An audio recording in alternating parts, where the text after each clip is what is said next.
Hello and welcome back to No Bullshit. Today we turn to talking about the very ill-informed and widespread myth about the gender pay gap. This time we're seeing this false premise come from a potential Democratic presidential candidate named Kamala Harris. Kamala came up in the corrupt, liberal-dominated politics of California. Big surprise. And also, it's all but confirmed that Harris basically slept her way to the top there. Her mentor, her political patron named Willie Brown, who is also a former lawyer for pimps and former mayor of San Francisco and former member of the state assembly, well, Willie Brown has confirmed that he and Kamala dated more than 20 years ago. And not only was Brown over 60 at the time, he was also married. And then he even used his political power to appoint his mistress, Kamala Harris, into public positions of power. Positions that paved the way for her future in Democratic politics, which now has led her to thinking she has a chance at being president. Please. And if Harris's troubling and degenerate political background isn't bad enough, now she's making promises to fine companies who don't fix this so-called gender pay gap, a gap which doesn't exist for the unfair, sexist reasons all these Democrats and social justice warriors suggest. No, the reason there's a difference in the average pay between men and women is because of their own personal choices. Men work more hours at harder and more dangerous jobs, so they get paid more. Meanwhile, women work less hours at easier jobs, which require less training too, so they inevitably get paid less, as they should. This is all completely fair and there's really no issue here at all, but Democrats are still, year after year, trying to use this gender pay gap myth as a way to entice low IQ, lazy, progressive women into voting for them. Here's a video of Kamala's recent speech where she straight up lies through her teeth about the gender pay gap nonsense. Take a look. In America today,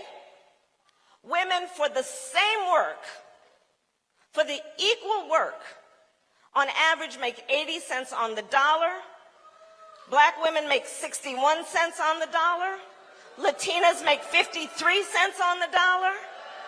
And this has got to end. Notice how she says for the same work at the beginning there? This is completely not true. The study that's being quoted and the study that all of these dumb Democrats use to get this 81 cents on the dollar bullshit, well, that study doesn't compare the same work to the same work at all. It compares all of the men's income in the entire country to all the women's income. And then on average, yes, men make more. But that's because of very fair and deserving and justifiable reasons, which we already went over. Now, if women really wanted to make more, then they could easily just work more hours or do more dangerous jobs like ditch digging, or they could get more schooling and training for more difficult careers as well, like something in IT or in the science fields. But in reality, the ladies aren't doing that, and there's really nothing wrong with them not doing it either. The only time the problem does arise is when people like Kamala Harris say women should get paid more, or quote unquote paid the same as men, but really they're doing less and easier work. So basically what that proposal is saying is women should get paid more for doing less. Harris is even going to fine companies unless they pay women more than men, basically. And that doesn't sound fair at all to me, because really it isn't. Truth be told, liberal lunatics like this don't really want things to be fair at all. They present this whole thing like women have some sort of injustice being done to them, but they actually don't. So really, when Harris pretends she wants things to be fair, she doesn't, because frankly, they already are. Really, what these progressive SJW influenced Democrats want is for things to be biased in their direction, meaning they don't want things to be fair at all, like they claim. They want to have their own personal special circumstances and special treatments. Lastly, remember how Harris lied and specifically said when doing the same work, women and minorities get paid less? Well, that makes even less sense when you realize she also said on average after that. There's no on average if you're comparing the same work though. What Harris is claiming is that, say, if two cooks work at the same restaurant for the same amount of hours, like say 30 hours a week, well, in Kamala Harris's pitch, a woman in that position would get about 20% less in pay. But in the real world, that doesn't happen. And then also, if you go on the average after this situation, that doesn't really make sense. Really, the average part comes in at the very beginning of this study, if you're reading it right. Again, the study that this gender pay gap myth is based on is all about the averages right from the beginning. It compares all the men's income to all the women's income. And on average, men make 20% more because they work more at harder jobs. I am going to announce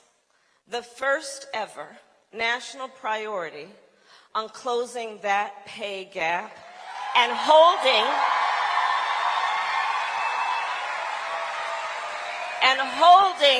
corporations accountable for transparency and closing that gap. And you will see the announcement tomorrow. There will be penalties if they don't. So basically, if we keep going with Harris's dumb logic here, corporations will have to pay women more than men for the same amount of work. Doesn't sound very fair and balanced to me, but companies might have to do it if they don't want to get fined by a Democratic administration like the potential Kamala Harris presidency. Thank God this hack job doesn't really have a chance at winning, but it's still extremely alarming that this kind of lying and misrepresentation has made it all the way up the chain of command within the Democratic Party in America. Now, for more details on Kamala Harris and her ridiculous plan to bribe women to vote for her by fining companies if they don't pay women more than men, well, the New York Times has a lot more to say on this matter. Their article is called "Kamala Harris Announces Plan to Close the Gender Pay Gap." If you say so. Let's go ahead and check it out anyway. Senator Kamala Harris of California on Monday announced a proposal to close the gender pay gap by requiring larger companies to certify that men and women are paid equally in an effort to combat wage discrimination on a federal level. Unlike previous federal legislation regarding the pay gap, which asked workers to report or sue their employer if discrepancies were suspected, Ms. Harris's plan would proactively force companies with 100 or more employees to obtain an equal pay certification every 2 years, showing that they were paying men and women the same for analogous work, her campaign said. The plan is the third major policy proposal of Ms. Harris's presidential campaign, and a continuation of her focus on economic issues. As a senator and a candidate, she has proposed using federal power to raise teacher pay, a slew of executive actions on gun control, and the LIFT Act, her signature policy, which would provide a refundable tax credit worth up to $6,000 for households. Wow, sounds like Harris is just full of bad ideas about everything. First, she wants to pay women more because she doesn't understand how the studies and science work and what averages mean, so screw it. Let's just give women more money. According to Kamala, I guess bribes are the best way to get people to vote for you, especially if you're a Californian. Next, she wants to give teachers more money from the federal budget somehow. Sounds like another bribe to get another group's votes though. And why the hell are we worried about paying teachers more anyway? Not that that's not a legitimate and necessary job, but also, teachers are already off 3 months out of the year. And besides college level professors, most teachers are just glorified babysitters anyway. Regardless, this hasn't stopped Kamala from offering to pay them more for the same work too. Lastly, she wants to take away our Second Amendment rights. Genius. And then she wants to give households a $6,000 tax credit. Sounds like another bribe for votes to me, which does sound nice at face value, especially if you're receiving these raises in pay or these tax credits. But let's not forget, that money has to come from somewhere, so if companies have to pay women more, they will have to pay someone else less, and or they will have to take away other things like benefits or other bonuses and comforts at that workplace. And if teachers get paid more and tax credits get given out by the government, then that just means we'll all have to pay more in taxes to make up for all those costs. So sure, Harris promises to pay certain groups more, but they will just have to pay that extra back in one way or the other, most likely in their taxes. And very likely, we will all have to pay more in taxes than what these raises and tax credits will give us back. So basically, we'll all be losing more money in these plans, and maybe losing even more in the long run, because also, these Democratic policies will be making the government bigger and more involved in our work, taxes, and daily lives. And I don't know about you guys, but I would just rather keep things the way they are. I'm not falling for these bribes and false promises from Democrats, and you guys shouldn't either. She previewed the announcement at a rally in Los Angeles on Sunday afternoon, and released full details through a spokesman on Monday morning. The most recent studies on the gender pay gap, which are not based on analogous work, show that women who work full-time make 80 cents for every dollar paid to men, adding up to more than $400,000 in missed wages over the course of a woman's career. The numbers are even worse for women who are also racial minorities. About $1 million in missed wages over a career for Latinas, Native American women, and black women, according to an analysis by the National Women's Law Center. While I'm sure they're not biased. Under Ms. Harris's proposal, companies that do not meet the pay certification standards would be fined 1% of their profits for every 1% difference in pay between men and women. The proposal also says that, should Congress fail to act, Ms. Harris would apply these standards to federal contractors unilaterally, barring companies that fail to obtain an equal pay certification from competing for federal contracts valued at more than $500,000. Well, looks like the New York Times here already debunked Kamala Harris. Then they proceeded to try and support her afterwards. You see, when the New York Times said that the gender pay gap studies are not based on analogous work, well, that means they are not comparing the same work hour for hour at the same job, which is what Kamala Harris was claiming in that video we saw earlier. So really, Harris's proposals won't fix the results of this study at all. What really needs to happen is not finding companies who have men that make more on average than women. No, really, you need to be finding women who work less and who don't get serious training and are picking lower earning jobs. Yeah, so really, the only way to make women earn more on average in a fair and legitimate way is to vigorously encourage them to work more hours and to get into more higher paying fields at tougher and more dangerous jobs. But what Democrats don't realize about this is they are trying to make people do things they don't want to do. Women are currently picking how long and what job and field they work in, according to their preference. And if they are unhappy, they already have the ability to change their situations and to work more at different places if they want to. But essentially, what progressives like Kamala Harris are really trying to say here is, hey women, what you're doing is not good enough. And by doing this and pushing for this, they're saying they want women to make more and to also be unhappy and to work in fields they don't like, all because they want some average to be even, because they're pretending they want things to be fair. So not only is this low-key offensive to women and their choices, also, I say good luck to you. Good luck trying to get people to work more hours at jobs they don't like. And also, in the end, these suggestions won't even make the women happier. More money and the sexes being supposedly fairly paid, that's not what makes people happy at the end of the day. Really, the situation we have is already sufficient because what's happening is people are free to find the jobs they like and work in the places they want to be in, while also working the hours they are comfortable with too. And in most cases, doing what you want when you want and making enough to survive is far more satisfying than making more money, working somewhere you don't like, and working more hours than you care to. So yeah, that's really what Kamala and other gender pay gap myth pushers are suggesting after all. And they pretend they are doing it for the good of the women and minorities, but really, what they're suggesting is self-serving at best. And at worst, they're going to actually make these women less happy and miserable even. Also, they can have a few more numbers in their bank accounts at the end of each week. What do you guys think? Is the gender pay gap really what Harris is suggesting? What do you think about the contradictory explanation that came from the New York Times? And do you think women will be happier with more money if they have to work more hours at jobs they don't like? Comment your thoughts on everything below, and thanks for watching No Bullshit. Hit that like button if you enjoyed this video, and we'll see y'all next time.